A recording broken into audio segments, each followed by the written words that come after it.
Banyak anak-anak kita yang ikut sholawatan, kuliahnya berantakan, bahkan kena DU. Ini fakta, tidak bisa dibantah. Seumpama ditelusuri di lapangan, banyak sekali kasus seperti itu.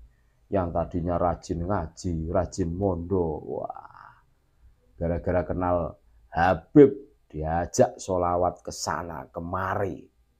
1 hari 3 kali, 5 kali. Tidak sempat ngaji.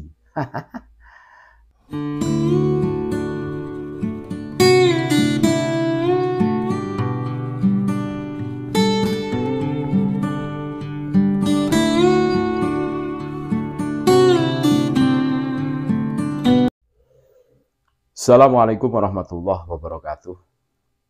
Alhamdulillah. Wassalatu wassalamu ala rasulillah Muhammad ibn Abdillah alladzi la nabiyya ba'dah. Allahumma salli wa sallim ala Sayyidina Muhammad wa ala ali Sayyidina Muhammad amma ba'd. Saudara-saudaraku sebangsa setanah air yang kami cintai, yang kami muliakan, yang kami banggakan dimanapun Anda berada. Berjumpa kembali dengan kami channel Bejo Dunyo Akhirat. Sak bejo bejane wong kang lali, isih luwih bejo wong kang eling lan waspada. Tetap NKRI harga mati.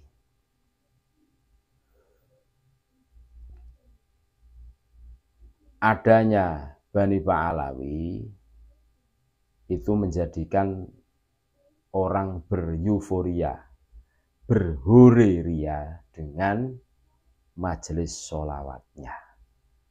Kesana kemari full job, berseminya majelis sholawat dan minimalisnya majelis taklim. Ini dampaknya seperti itu. Banyak anak-anak kita yang ikut sholawatan terus ngajinya keteteran. Banyak anak-anak kita yang ikut sholawatan kuliahnya berantakan, bahkan kena DU. Ini fakta, tidak bisa dibantah. Seumpama ditelusuri di lapangan, banyak sekali kasus seperti itu. Yang tadinya rajin ngaji, rajin mondo, wah, gara-gara kenal Habib, diajak sholawat ke sana kemari. 1 hari 3 kali, 5 kali, tidak sempat ngaji. Tenang aja ente sama aneh, jamin surga katanya. Surga ini mbahmu apa? Jadi sebuah autokritik yang harus saya sampaikan dengan tegas hari ini sebagai upaya menyelamatkan generasi yang hanya hure bersolawat, ya, tanpa ilmu. Fenomena itu telah terjadi dan tidak mungkin bisa diingkari. Ini realitas menjamurnya majelis sholawat seperti halnya pubertas pertama bagi anak yang beranjak dewasa. Sulit dibendung kemauannya dengan semangat yang luar biasa menggelora. Ayo sholawat, ayo sholawat. Itu guys. Dengan semangat yang luar biasa menggelorakan nasyid dan sholawat di mana-mana. Dalam konteks pandangan keberkahan mencintai Nabi. Mahabbah. Mencintai Nabi memang euforia ini positif dan bernilai berkah bagi yang meyakininya. Tapi kalau tidak meyakini ya percuma.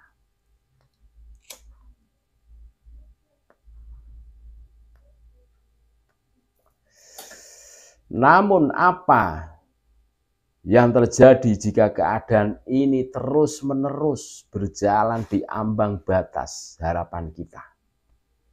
Di sisi lain kegembiraan, kebahagiaan kita akan terbangun dari gebiarnya nasyid dari para mungsyid yang melakukan itu dengan mendayu-dayu hingga lupa waktu, kondisi dan hajat penting bagi kita, yakni ilmu dan fasilitas majelis ilmu serta mawaid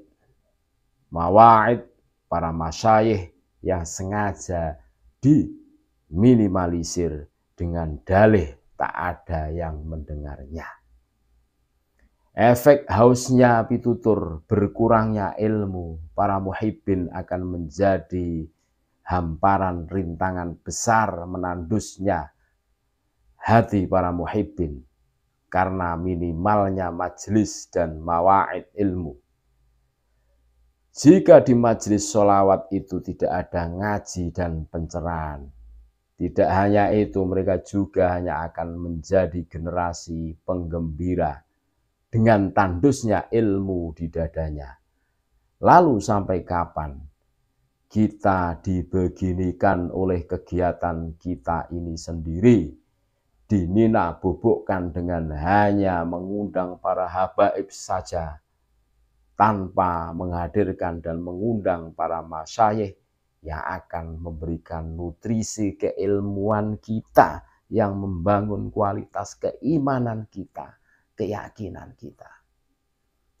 Sekali lagi, ini bukan atas dasar hasad iri, kebencian, tidak, dan konkuren. Bagaimana cinta kita kepada para alim ulama yang menjadi pengayom, penerang, pemberi nutrisi roh kita. Apakah kita lupakan saja?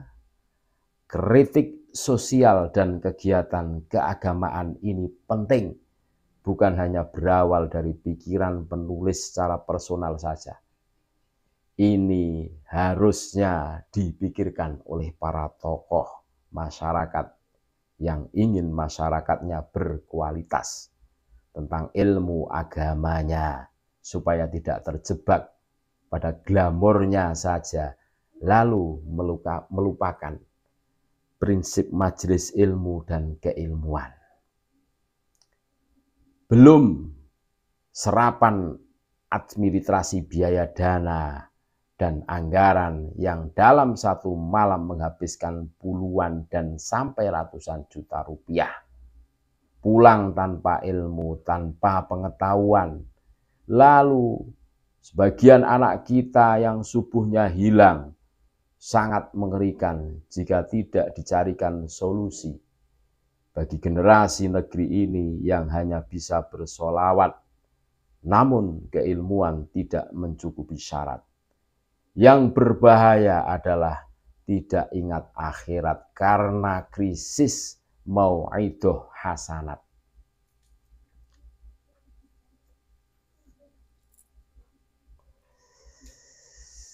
Boleh kita bersolawat, namun harus ada majelis ilmu sebagai penguat syariat.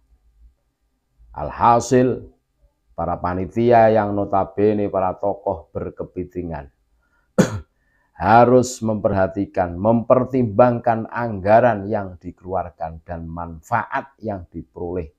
Banyak anak fakir yatim, pembangunan musola dan masjid tempat ibadah dan pesantren yang belum selesai, yang benar harus dibangun, dibantu, menjadi wasilah jariah dan menjadi markas dakwah dalam skala prioritas itu yang sangat penting sebenarnya. Maka sebagai jalan tengah, walaupun sholawat tetap jalan, namun harus kembalikan peradaban dan budaya ngaji untuk mengimbangi. Undang hadirkan para kiai sepuh, kiai kampung, berikan ruang bagi mereka menyampaikan kesejukan dakwahnya, agar menyampaikan mau'idohnya, agar generasi kita tidak meremehkannya serta menafikannya. Rubahlah mental generasi kita taat dan hormat kepada para guru kita, agar tidak menjadi manusia lemah dan dimanfaatkan kebodohannya. Cerdaskan mereka dengan ilmu dan kajian yang membangun agama dan akalnya agar seimbang. Jika masih terus tergolek, jika masih terus bergolak fenomena di atas terjadi tanpa keseimbangan ilmu dan pengetahuan, maka 15 tahun yang akan datang generasi kita tidak akan menjadi generasi yang berilmu dan akan tergilas oleh zaman dan kalah dengan kelompok tertentu yang akan menjajah peradaban bangsa ini. Dan ending mereka akan dengan mudah menjadi manusia yang kritis ilmu dari pendahulunya. Masyayikhnya termarginalkan di negaranya sendiri. Hidup majelis ilmu, walaupun sholawatan tetap jalan. Kita harus berpikir hari ini waktunya kita bangkit. Hari ini waktunya kita bangkit. Jangan terlalu beryuforia tentang sholawat. Saya tidak benci sholawat, tidak. Cuma dampak yang kita rasakan. Cobalah cermati, cobalah telusuri. Ngeri. Terus mau jadi apa generasi kita yang akan datang? Jadi jelas, nutrisi ilmu harus kita dapat. Input ilmu harus kita dapat. Jangan terlalu beryuforia dengan hanya bersholawat saja. Terima kasih. Tetap NKRI harga mati. Assalamualaikum warahmatullahi wabarakatuh.